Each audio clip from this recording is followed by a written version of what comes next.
صادق آباد کا قدیمی اور تاریخی شہر احمد پر لمحہ اپنے سینے میں صدیوں پرانی تہذیب اور انمول ورثہ سمیٹے ہوئے ہے۔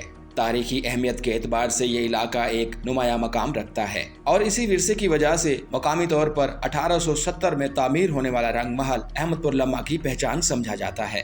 رنگ محل رنگوں کے تاجر بھگت موہن داس نے تعمیر کروایا، جس کی تعمیل میں 5 سال کا عرصہ لگا۔ یہ محل 4 منزلہ تھا، مگر وقت اور لاپرواہی کی بے رحم دیمک نے اس کی 2 منزلوں کو نگل لیا، جبکہ 2 منزلیں آج بھی موجود ہیں اور انتہائی خستہ حالی کا شکار ہے۔ سرخ اینٹوں سے تعمیر کیا گیا رنگ محل آج بھی اپنی شان دکھاتا ہے، جہاں قیمتی لکڑی سے تیار کی گئی 12 دری اب تک محفوظ ہے۔ اس میں 13 داخلی دروازے ہیں جو نایاب لکڑی سے بنائے گئے ہیں۔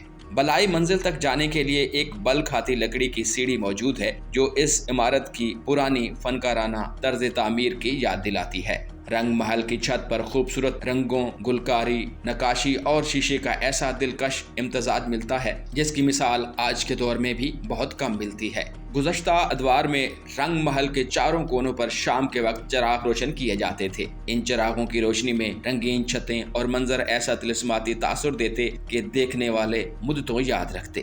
مقامی لوگوں کے مطابق ہوا اور روشنی کی گزرگاہ کے لیے رنگ محل میں اعلیٰ معیار کی لکڑی سے بنی 114 کھڑکیاں اور دروازے نصب کیے گئے تھے، جنہیں انتہائی نفاست اور مہارت سے بنایا گیا تھا، جس میں سے 3 درجن سے زائد آج بھی موجود ہیں اور اپنی قیمتی مہارت کی گواہی دے رہے ہیں۔ اپنی خستہ حالی کے باوجود رنگ محل آج بھی احمد پر لمحہ کی پہچان اور دلکشی کا مرکز ہے۔ رنگ محل کو دیکھنے کے لیے شائقین اور سیاح دور دور سے یہاں کا رخ کرتے ہیں۔ کیمرہ ٹیم کے ساتھ ملک مرید احمد، رائل نیوز، صادق آباد۔